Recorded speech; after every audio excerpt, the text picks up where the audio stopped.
Cinema industry వైపు వెళ్ళాలనుకుంటున్నారా? మీకు మేమున్నాం. వెంటనే కాల్ చేయండి. Hello my dear friends, welcome to Suman education TV. నేను మీ కర్ణాటి అశోక్ చక్రవర్తి. డూతో సెంటెన్స్ రాసాము నేను మీకు ఆల్రెడీ క్లియర్గా స్ట్రక్చర్స్ ఇచ్చాను. సెంటెన్సెస్ రాసాము, డూ అయిపోయింది, డస్ కూడా అయిపోయింది. అంటే సెంటెన్సెసే రాసాము, డస్కి కాన్వర్జేషన్ రాయలేదు. మరి డస్ కాన్వర్జేషన్ కూడా రాయాలి కదా. We have already written the conversation with does డూతో రాసాము. We have completed it. Do conversation కంప్లీట్గా రాసాము. అందులో క్వశ్చన్స్ ఉన్నాయి, ఆన్సర్స్ ఉన్నాయి. ఇక్కడ ఏంటి అంటే మనకు ఈ 3 words యూజ్ చేస్తున్నప్పుడు ఏంటంటే మనకు అవి పాజిటివ్లో కనిపించవు, నెగిటివ్లో క్వశ్చన్స్లో వస్తాయి. అది కాన్వర్జేషన్లో క్లియర్గా చూసారు మీరు. ఇప్పుడు మనం చూస్తున్నది ఏంటి అంటే కాన్వర్జేషన్ విత్ డస్. కాన్వర్జేషన్ డస్తో చూద్దాం. ఈ డస్లో ప్రజెంట్ టెన్స్ని ఇండికేట్ చేస్తుంది, రెగ్యులర్ యాక్టివిటీస్ అని రాసాము. అండ్ కాన్వర్జేషన్ ఎలా ఉందో చూడండి my dear friends. 4 A sentences ఉన్నాయి, 4 B సెంటెన్సెస్ ఉన్నాయి. And practice is in your hands. Does anyone like non veg here? Regular activity చూడండి. ఎప్పుడైనా ఇష్టం అనేది రెగ్యులర్గానే ఉంటుంది, రెగ్యులర్ యాక్టివిటీ అంటాం దాన్ని టెంపరరీ యాక్టివిటీ అనరు. ఐ ఆమ్ లైకింగ్ అని యూజ్ చేయరు చూడండి, అది టెంపరరీ యాక్టివిటీ కాదు. ఇన్నర్ ఫీలింగ్స్ అవి ఇవి ఏదైనా చెప్పొచ్చు, కానీ అలా కన్ఫ్యూజ్ అవ్వకండి. ఎందుకంటే ఈజీగా అర్థమయ్యే విధంగానే చూడండి మై డియర్ ఫ్రెండ్స్. క్లియర్గా చెప్తున్నాను ఏంటి అంటే మీకు ఈజీగా అర్థం కావడం కోసం చెప్తున్నాను. And the classes are clearly for learners. ఈజీగా అర్థం కావాలి. అండ్ ఎందుకంటే ఇవన్నీ లేకపోయినా ఇంగ్లీష్ మాట్లాడవచ్చు, ఇవన్నీ లేకపోయినా ఏ భాష అయినా మాట్లాడవచ్చు, గ్రామర్ లేకుండా మాట్లాడవచ్చు. You need not learn grammar to speak English are to speak some other language. మీరు జస్ట్ రెగ్యులర్గా మాట్లాడుతూ మీరు ప్రాక్టీస్ చేశారనుకోండి, రెగ్యులర్గా మీరు వినడము, రాయడము, చదవడము, మాట్లాడడము చేశారనుకోండి, you definitely start speaking English. You need not attend all these, you need not see all these. ఇవన్నీ లేకపోయినా మాట్లాడవచ్చు మనం అవన్నీ కన్ఫ్యూజ్ అవ్వకుండా ఎక్కువగా అది ఆ క్లాస్ ఈ క్లాస్ ఈ క్లాస్ ఆ క్లాస్ వాళ్ళు అలా చెప్పారు వీళ్ళు ఎలా చెప్పారు అని వినే కంటే క్లియర్గా ఈజీగా అర్థమయ్యే విధంగా నేర్చుకోండి. And the classes are for learners. 10 members if learners see my class, and if they understand, if they learn something, then I feel very happy. చాలా మంది చూసే కంటే, అవసరం లేని వాళ్ళు చూసే కంటే అవసరం ఉన్న వాళ్ళు చూడడం అనేది చాలా important. Okay, does anyone like non veg here? ఇక్కడ ఎవరైనా నాన్ వెజ్ లైక్ చేస్తారా, ఇష్టపడతారా అని అర్థం. No one likes non veg here. లేదు, ఇక్కడ ఎవరు నాన్ వెజ్ ఇష్టపడరు. Does your class teacher give you homework daily? మీ క్లాస్ టీచరు మీకు డైలీ హోంవర్క్ ఇస్తాడా అని చెప్పి. Class teacher can be male or female. Our class teacher gives us homework? అవును, మా క్లాస్ టీచరు హోంవర్క్ ఇస్తారు. Who teaches you hand writing? మీకు ఎవరు హ్యాండ్ రైటింగ్ నేర్పిస్తారు? Our English teacher teachers us hand writing? Our English teacher teachers us hand writing? మా English teacher మాకు hand writing నేర్పిస్తారు. Which language does your English teacher use? మీ English teacher ఏ language use చేస్తారు? Our English teacher uses English? మా English teacher ఇంగ్లీషే use చేస్తారు.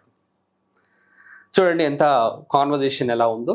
ఎందుకంటే ఇది హీ షీ ఇట్ సింగులర్స్తో మాత్రమే మనం రాస్తాం కాబట్టి ఇక్కడ అంతా కూడా ఈ does anyone like non veg అన్నాం చూడండి, ఇది రెగ్యులర్ యాక్టివిటీ అవుతుంది. ఏంటంటే ఎవరికైనా నాన్ వెజ్ ఇష్టపడే వాళ్ళు ఉన్నారా అని సింగులర్గా అడుగుతున్నాం మనం. ఇక్కడ హీ షీ ఇట్ సింగులర్స్ అనేది మనం డస్తో యూస్ చేస్తాం కాబట్టి ఆన్సర్ వచ్చేసి no one likes non veg here. ఇక్కడ ఎవరు కూడా నాన్ వెజ్ని ఇష్టపడరు అనేది ఆన్సర్. తర్వాత వచ్చేసి question, does your class teacher give you homework daily అన్నాం. ఏంటి ఇక్కడ ఏమడుగుతున్నారు అంటే మీ క్లాస్ టీచర్ మీకు హోంవర్క్ ఇస్తున్నారా అని అర్థం అనమాట. Our class teacher gives us homework? అవును, మా క్లాస్ టీచర్ మాకు హోంవర్క్ ఇస్తారు అనేది ఒక sentence. Who teaches you hand writing? మీకు హ్యాండ్ రైటింగ్ ఎవరు టీచ్ చేస్తారు? Our English teacher teachers us hand writing? మా ఇంగ్లీష్ టీచర్ హ్యాండ్ రైటింగ్ని టీచ్ చేస్తారు అని. Which language does your English teacher use. మీ ఇంగ్లీష్ టీచర్ ఏం లాంగ్వేజ్, ఏ భాష మాట్లాడతారు అని, ఏ భాష వాడతారు అని. Our English teacher uses English. మా ఇంగ్లీష్ టీచరు ఇంగ్లీష్ని యూజ్ చేస్తారు అని. ఓకే, ఇప్పుడు చూడండి మై డియర్ ఫ్రెండ్స్, ఈ డస్ ఎనీ వన్ లైక్ అని ఉంది. ఇక్కడ does anyone singular like. ఏమొచ్చింది ఇక్కడ? V1 వచ్చింది చూడండి. డస్ వచ్చింది, anyone is singular always.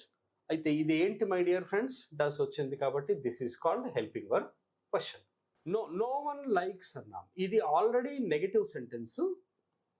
ఇక్కడ మళ్ళీ డస్ కానీ డూ కానీ డిడ్ కానీ అవసరం ఉండదు. మనం నో వన్ అనేది ఆల్రెడీ నెగిటివ్ ఇండికేట్ చేస్తుంది కాబట్టి ఇక మనకు నాట్ కూడా రాదు. కాబట్టి మీరు డైరెక్ట్గా నెగిటివ్ సెంటెన్స్ రాసేయచ్చు. No one likes non veg here, but this is considered to be negative అనమాట.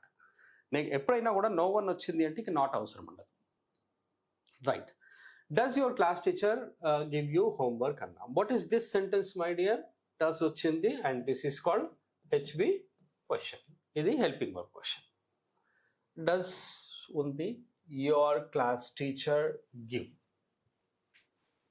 సింగులర్, యువర్ క్లాస్ టీచర్ ఉంది, డస్ వచ్చింది, మళ్ళీ గివ్ P1 వచ్చింది. Yeah, our class teacher gives. Our class teacher gives. Our class teacher is a singular one. Gives అనేది VS వచ్చింది, positive. And what is this my dear? Positive sentence.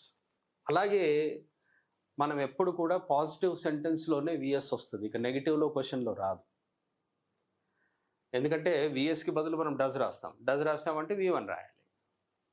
Who teaches you hand writing. నేను అన్నాను హూని మనము సబ్జెక్ట్గా consider చేస్తాం కాబట్టి ఇక who వచ్చిన తర్వాత మళ్ళీ సబ్జెక్ట్ రాదు. Who teaches you hand writing. And this is WH question. WH word ఉంది కాబట్టి WH క్వశ్చన్. రైట్. హూ ఉంది ఇక్కడ, టీచర్స్. హూ సబ్జెక్ట్ లాగా సింగులర్గా యూజ్ చేస్తున్నాం, హూ టీచర్స్. హూని మనం ప్లూరల్గా కూడా యూజ్ చేయొచ్చు. Our English teacher teachers. Our English teacher అన్నాము, singular subject and teachers VS. This is positive sentence. Which language does your English teacher use అన్నాం. Which language does your English teacher use అన్నాము, మళ్ళీ V1. This which వచ్చింది కాబట్టి this is WH question. Right. Our English teacher teachers. Our English teacher uses English and this is positive sentence. ఎక్కడెక్కడైతే మీరు positive sentence చూసారో అక్కడ మీకు does ఉండదు చూడండి my dear friends. No one అనేది నెగిటివ్ కాబట్టి మీకు ఇక్కడ లైక్స్ అనేది VS వస్తుంది. మళ్ళీ మనకు అక్కడ డస్ కానీ నాట్ కానీ రాదు. అంటే నాట్ రాదు కాబట్టి ఇక మనం డస్ యూజ్ చేయాల్సి వస్తుంది. ఇది ఎలా ప్రాక్టీస్ చేయాలో చూడండి. Does anyone like non veg here. అంటే ఒకరు మిమ్మల్ని క్వశ్చన్ అడుగుతున్నారు, does anyone like non veg here? No one likes non veg here. Does your class teacher give you homework daily? Yeah, our class teacher gives us homework daily అనేది ఆన్సర్లో అవసరం లేదు, daily క్వశ్చన్లో వచ్చింది కాబట్టి. అలాగే who teaches you hand writing. ఎవరు మీకు హ్యాండ్ రైటింగ్ నేర్పిస్తారు? Our English teacher teachers us hand writing. Which language does your English teacher use? Our English teacher uses English. ఈ విధంగా ప్రాక్టీస్ చేయాలి my dear friends. This conversation is based on does. Next వీడియోలో మనము డిడ్ని చూస్తాము. డిడ్తో sentences రాసేసి దాంతో కూడా మళ్ళీ కాన్వర్జేషన్ కూడా రాస్తాం. Thank you very much. Have a nice time and have a nice learning. All the best.